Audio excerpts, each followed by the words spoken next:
You keep telling yourself there's time, even as the hours quietly slip past without much resistance. Others seem to build momentum through action, while you circle ideas, waiting for the right feeling to arrive. To most people, this looks like a lack of discipline, or a comfort with staying unfinished. But the pause you live inside didn't appear randomly, and it isn't as empty as it seems. There's a logic to the delay, one shaped long before it became visible. If you choose to remain here, this channel offers a slower look into that inner logic. Are you a man-child? Let's begin somewhere slightly uncomfortable, not with a diagnosis or a label, but with a quiet internal sensation that many people recognize yet rarely name. The feeling that life has not truly begun yet, that everything up to this point has been preparation, rehearsal, or a warm-up for a version of yourself that has not quite arrived. On the surface, nothing seems overtly wrong. You may be intelligent, capable, even visibly talented, and yet there is an underlying sense of suspension, as if your life is paused just before it becomes real. This is not about laziness or childishness in the literal sense, nor is it a moral failure or a lack of discipline. It is a psychological state in which growing up feels less like progress and more like a narrowing, a loss of something fragile and vital. This is where the psychology of the man-child begins, not in incompetence, but in hesitation, and in the quiet belief that committing to a life might mean betraying a deeper, more limitless version of oneself, living in delay, dissatisfaction, procrastination, and the empty loop.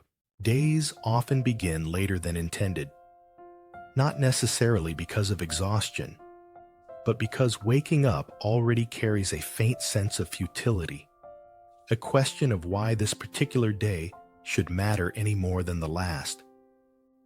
Time slips away through small, seemingly harmless distractions, scrolling, messaging, consuming, postponing, each one justified by the promise that real engagement will begin afterward.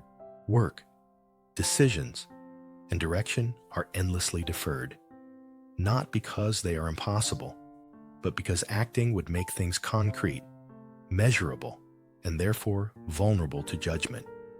By evening, the dissatisfaction returns in a familiar, almost ritualistic way, accompanied by quiet comparisons to others who appear to be building something tangible. Careers, relationships, lives that seem to move forward rather than in circles. The feeling is not always dramatic. Often it is dull, heavy, and persistent, as though life is being experienced one step removed. Tomorrow becomes the unspoken solution, again and again, forming a loop where nothing is catastrophically wrong, yet nothing meaningfully changes, and delay slowly disguises itself as freedom. The eternal child, fear of commitment, and the worship of potential. At the center of this pattern lies an unspoken belief that shapes nearly every decision. The idea that commitment is a form of death for possibility, and that as long as nothing is chosen, everything can still exist in its most idealized form. In this psychological landscape, you are never a failed artist or an unsuccessful thinker, but someone who simply has not begun yet. Someone whose potential remains intact precisely because it has never been tested. Responsibility feels threatening, not because it is unbearable, but because it introduces finality. Once you choose, you can disappoint. Once you try, you can fall short. Once you commit, you can no longer protect the fantasy of who you might have been. Potential becomes a refuge, a space where identity remains untouchable and self-image stays pure, unchallenged by reality. This is the eternal child, not someone lacking ability, but someone who fears stepping into a life that can no longer be undone, where outcomes replace imagination and the self must finally encounter its limits. Choice as a threat, maturity, finality, and the loss of possibility. At some point, choice itself begins to feel less like freedom and more like a threat. Because to choose one path is to quietly close the door on countless others. And with that closure comes the unsettling realization that life is finite, directional, and uninterested in preserving every version of who you might have been.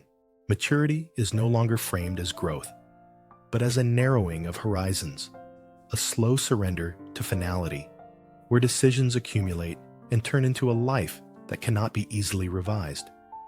To pick one career, one place, one person, or even one version of yourself feels premature, as though time has not yet given you enough certainty to justify the risk of commitment. Remaining undecided allows you to stay suspended in a space where everything is still theoretically possible, where disappointment has not yet taken shape, and where aging itself can be held at arm's length by refusing to land anywhere fully. In this way, indecision becomes a strategy, not of confusion, but of preservation, protecting the illusion that life has not yet asked its final question of you. Cultural romanticism, youth, wandering, and the refusal to settle. This psychological resistance to settling is not formed in isolation. It is echoed and reinforced by a culture that consistently romanticizes youth, wandering, and the state of becoming over the quieter, less visible work of being. Stories, songs, and films tend to linger on first encounters, unrealized dreams, and the tension of what could be, rarely dwelling on the repetitive, often unglamorous rhythms that follow once something is chosen and sustained. The figure of the drifter, the seeker, the one who refuses to be pinned down, is celebrated as authentic and alive, while stability is subtly framed as dull, compromised, or creatively suffocating. In these narratives, meaning is always just over the horizon, waiting in the next city, the next relationship, the next reinvention. And so the act of settling comes to feel like a betrayal of one's deeper self, when the culture itself teaches that longing is more beautiful than arrival. It becomes increasingly difficult to recognize that depth, creativity, and vitality do not disappear with commitment, but often require it in order to exist at all. A world without certainty, economy, illusion, and the gifted youth trap. This psychological hesitation does not exist in a vacuum. It unfolds within a world that offers fewer guarantees than it once did, where stability feels increasingly fragile and the future resists clear definition. Economic uncertainty, shifting career landscapes, and the erosion of long-term security quietly reinforce the impulse to delay, making commitment feel not only emotionally risky, but practically unwise. For those who were once labeled gifted, praised for their intelligence, creativity, or early promise, this environment can deepen the trap, as expectation becomes a weight rather than a guide. When identity has long been built around exceptional potential, the possibility of becoming ordinary, replaceable, or insufficient becomes deeply threatening. It begins to feel safer to remain undefined than to step into a world that might not reflect back the specialness once assumed. And so the illusion of endless possibility is maintained as a shield against a reality that feels both unstable and unforgiving. Neverland in adulthood, relationships, escape, and quiet loneliness. As this pattern extends into adulthood, It often expresses itself most clearly through relationships and forms of escape, where connection is desired, but only up to the point where it begins to demand consistency, vulnerability, or sacrifice. Partners are idealized at first, drawn into grand visions of what life together could become, only to be quietly evaluated for flaws once intimacy deepens and the fantasy risks turning into something real. Small imperfections grow into reasons to withdraw, because staying long enough might mean discovering that this, finally, is it. In parallel, distractions multiply: pleasure, substances, stimulation, constant movement, each offering temporary relief from the pressure to choose and the anxiety of stagnation. Yet beneath the freedom and fluidity, a muted loneliness often accumulates, not dramatic or desperate, but persistent, as connections fade gently rather than break, and life continues to be experienced at a distance, always almost, but never fully, inhabited. Integration and the courage to grow up.